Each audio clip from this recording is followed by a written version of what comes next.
अस्सलामुअलैकुम।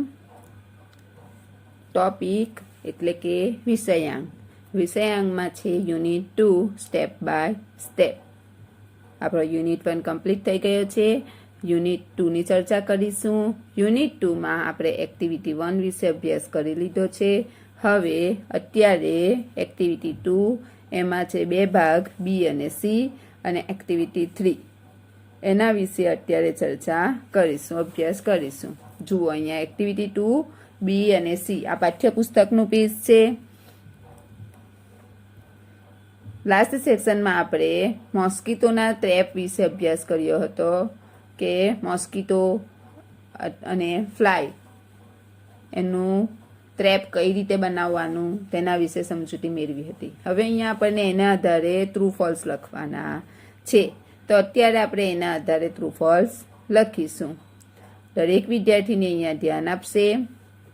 જુઓ activity 2B answers તમે અહીંયા જોઈ શકો છો। Write T or F in the box। બોક્સમાં તમારે T અથવા F લખવાનું છે। Correct the false statements and write them. જે સ્ટેટમેન્ટ એટલે કે જે વાક્ય ફોલ્સ છે, રોંગ છે, એને સુધારીને ફરીથી સાચું લખવાનું છે। તમે અહીંયા જુઓ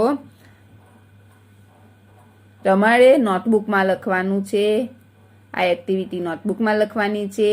જુઓ ફર્સ્ટ સેન્ટેન્સ હું વાંચું છું। મોસ્કીટોઝ and flies are our competitors. મોસ્કીટોઝ એટલે કે મચ્છરો અને ફ્લાઇઝ એટલે માખીઓ એ આપણા હરીફાઈ કરનાર છે। હરીફાઈમાં જે ભાગ લે ને કોમ્પિટિશનમાં તે છે। અહીંયા શું આવશે? ફોલ્સ આવશે એટલે અહીંયા મેં લખ્યું છે એફ। હવે એને સાચું લખવાનું છે આપણે। તો તમે યાદ કરો લાસ્ટ સેશનમાં આપણે જે પેરેગ્રાફ સમજ્યા એને આધારે અહીંયા લખીશું। પહેલું સેન્ટેન્સ આપણે ત્યાં શીખ્યા હતા કે મોસ્કીટોઝ and flies are paste. Paste એટલે કે જંતુ, ઇન્સેક્ટ। મોસ્કીટો અને ફ્લાય માખીઓ શું છે? જંતુઓ છે। એટલે સુધારીને આપણે આ પ્રમાણે લખવાનું રહેશે। નેક્સ્ટ જુઓ mosquitoes prepare a simple trap to kill men. Mosquito એટલે કે મચ્છર શું કરે છે? માણસને પકડવા માટે, મારી નાખવા માટેનું સાદી ટ્રેપ બનાવે છે। રોંગ કોણ બનાવે છે? મેન બનાવે છે એટલે અહીંયા આપણે લખીશું મેન, બહુવચન લખાશે। જુઓ માણસો અથવા તો વ્યક્તિ। Man prepare a simple trap to kill mosquitoes. સાદી ટ્રેપ મચ્છરને મારી નાખવા માટે મનુષ્ય બનાવે છે। એટલે ફોલ્સ છે, સુધારીને આ વાક્ય લખવાનું રહેશે। Don't remove the bottom of the bottle. બોટલનો જે બોટમ નીચેનો ભાગ છે, તળિયાનો ભાગ, એને કાઢવાનો નથી એટલે અહીંયા સાચું છે। આપણે એનો ઉપયોગ કરવાનો છે એટલે અહીંયા આપણે લખીશું ટી। અહીંયા વાક્ય સુધારવાનું નથી એટલે લખાશે નહીં। નેક્સ્ટ જુઓ two parts of the bottle are attached. બંને ભાગને, બોટલના જે બંને ભાગ છે એને અટેચ કરવાના છે, ચોંટાડવાના છે એટલે સાચું। આપણે એનો ઉપયોગ કરીશું એટલે અહીંયા લખીશું true. Use scissors to cut the food item. ખાવાની આઇટમને કાપવા માટે કાતરનો ઉપયોગ કરવો જોઈએ। આપણે કાતરનો ઉપયોગ કરવો જોઈએ નહીં તો આપણે અહીંયા લખીશું એફ અને સુધારીને લખીશું use scissors to cut the bottle અથવા તો સેલો ટેપ। સેલો ટેપ અને બોટલને કાપવા માટે આપણે સીઝરનો ઉપયોગ કરીશું।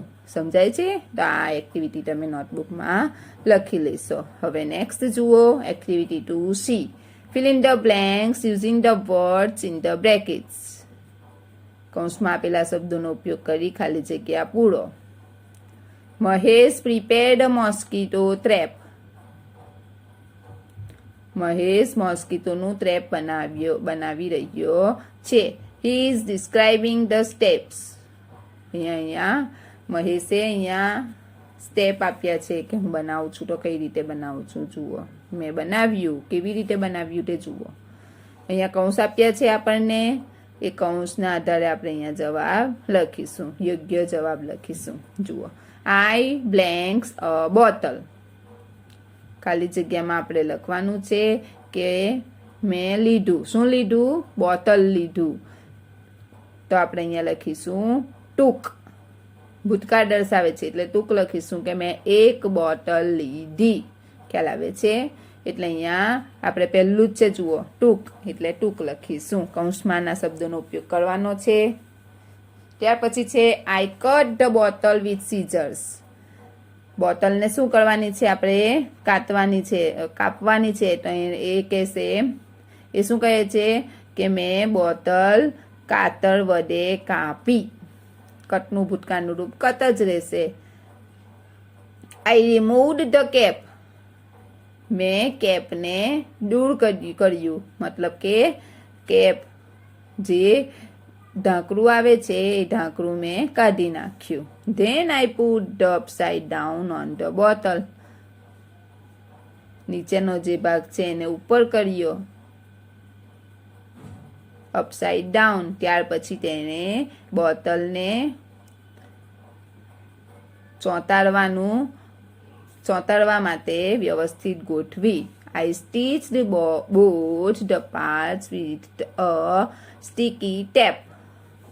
સ્ટીચ એટલે ચોંટાડવું. બંને ભાગને મેં સ્ટીકી ટેપ વડે ચોંટાડ્યા. સેલો ટેપથી ચોંટાડીએ આપણે. ત્યાર પછી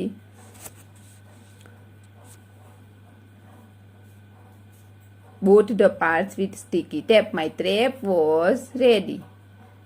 એને સ્ટીકી ટેપ વડે ચોંટાડ્યા અને કહે છે કે માય ટ્રેપ વોઝ રેડી. મારી ટ્રેપ તૈયાર થઈ ગઈ હતી.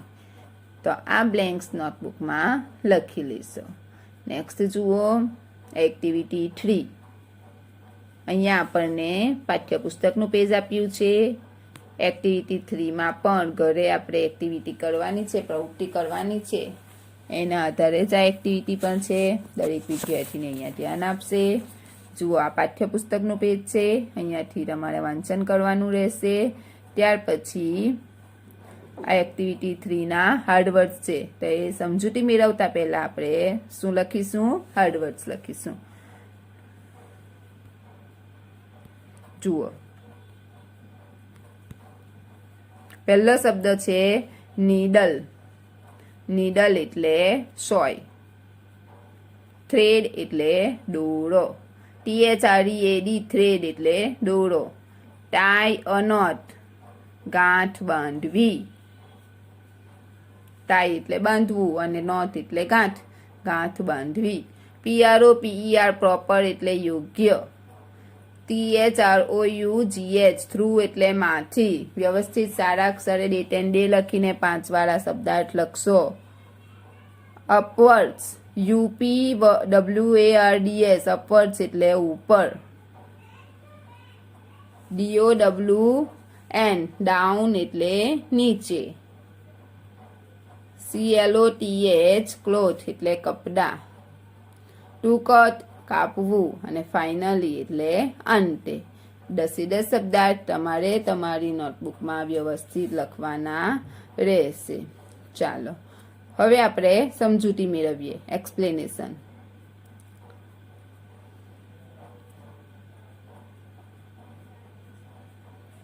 સમજૂતીમાં દરેક ધ્યાન આપશે. Activity 3. Read the process stitching buttons. બટનને કઈ રીતે ટાંકવાનો એની પ્રોસેસ અહીંયા આપી છે ને વાંચો. થિંગ્સ રિક્વાયર્ડ જરૂરી વસ્તુઓ. શું શું જોઈએ આપણને તે. નીડલ એટલે કે સોય. આગળ શબ્દાર્થમાં આપણે શીખી ગયા છે, સ્પેલિંગ યાદ રાખજો. થ્રેડ દોરો. Buttons button. Piece of cloth કપડાનો ટુકડો. ચાલો સ્ટેપ. કઈ રીતે આપણે બટન ટાંકવાનો છે એ દરેક વિદ્યાર્થીને અહીંયા શીખી લેશે અને ઘરે એનો પ્રયોગ કરશે. ચાલો. Take a needle.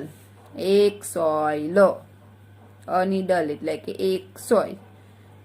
Tech a piece of cloth, piece of thread. દોરો લો. થ્રેડ એટલે દોરો. દોરો લો. Put through the pointed thread in the needle eye.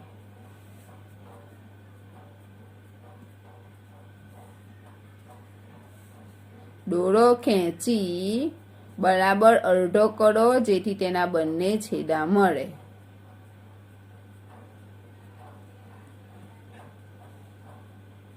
Second, put through the pointed thread in the needle eye.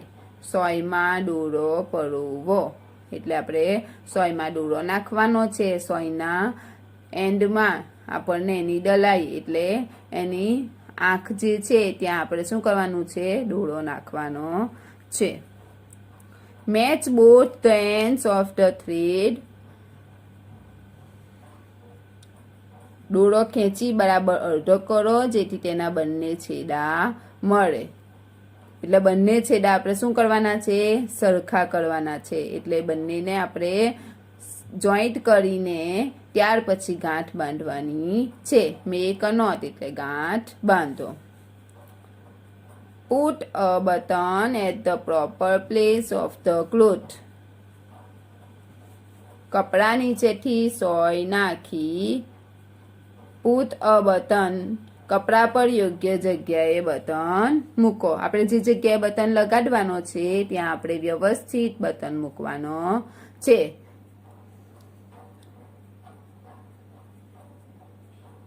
Pierce the needle from beneath the cloth.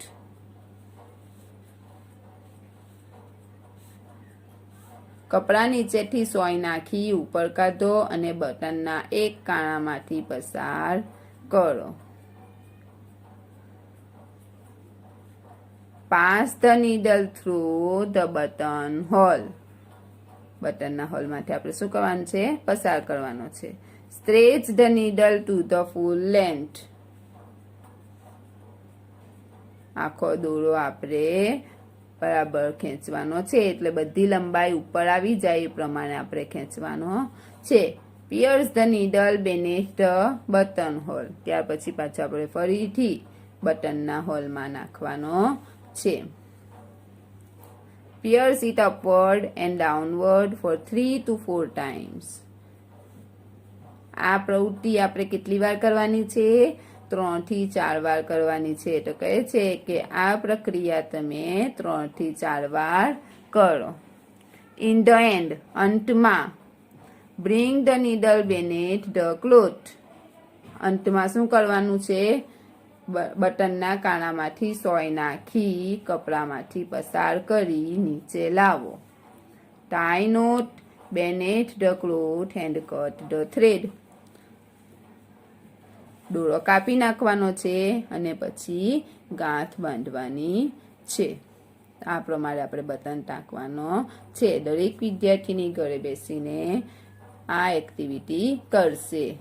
બરાબર છે? તો આ પ્રમાણેની આપણી એક્ટિવિટી છે.